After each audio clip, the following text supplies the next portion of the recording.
This is a sports catastrophe production. Tragedy has struck the CFL world and also, in effect, the pro wrestling world as Angelo Mosca passed away today from complications due to dementia and Alzheimer's. Angelo Mosca was a strong defensive tackle. He attended the University of Notre Dame and didn't really play a lot for them. However, he was drafted by the Philadelphia Eagles in 1959 in the 30th round, 350th overall. But he decided to play in the CFL for Hamilton and did so for a few years, before being traded to Ottawa, where he played 2 years for the Rough Riders before joining Montreal for 5 games. But after 1962, he spent his remaining career in the CFL till 1972 with the Hamilton Ticats as a 5-time All-Star. Mosca played in 9 Grey Cup games, which is actually tied only with one player for the most in CFL history, and that's John Barrow, owing to Hamilton's success in the 1960s. Mosca won 5 Grey Cups as a player.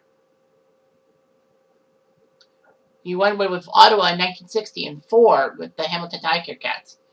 He was known for his infamous hit in 1963 with a late hit on BC running back Willie Fleming.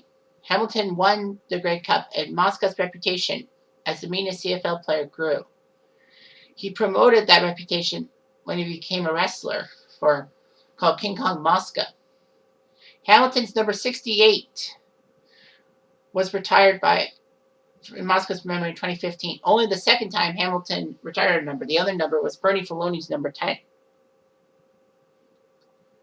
Mosca decided to turn into wrestling. He was pursued by a Montreal promoter. He would wrestle in the offseason and became a full-time wrestler after his retirement from football. He wrestled all across North America and basically was a heel.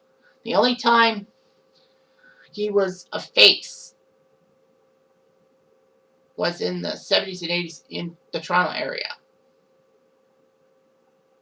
In the WWF, Mosca wrestled as the promotion's most hated heel due to his brutal style. He would be a top contender for Bob Backlund's WWF Championship, but couldn't beat him. He even feuded with Pat Patterson, a fellow Canadian, who also did commentary on WWF syndicated programs. And Mosca attacked Pat Patterson at a TV taping with a water pitcher. Patterson was not happy with Mosca's road-breaking tactics and decided to go after him. Mosca became a color commentator and wrestling for WWF TV tapes in Ontario for a few months. He would promote the NWA within Ontario from 85 to 87 after being fired from WWF. Andrew Mosca Jr. was also a wrestler too. Mosca was around the Hamilton area for many years. Of course, everyone remembers that famous fight he had with Joe Kapp at the CFL Alumni Luncheon in 2011 that saw a bit of fight between 2 octogenarians, if you will.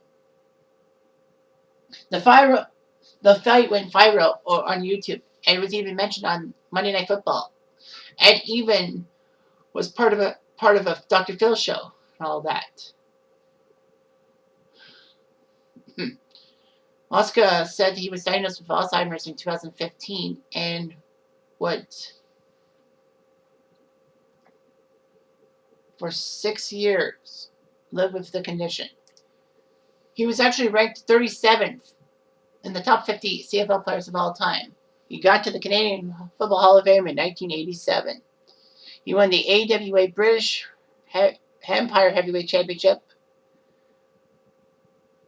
and won many promotions, especially the NWA Canadian Heavyweight Championship within Maple Leaf Wrestling. He was actually named in 2003 number 305 with the 500 best singles wrestlers during the PWI years in 2003. He will never be forgotten in the annals of Canadian sports action, as he had a great respect for everyone. And and he retired in the CFL after winning the 1973 Grey Cup, which was won in Hamilton on the final play of the year. Angelo Mosca was 80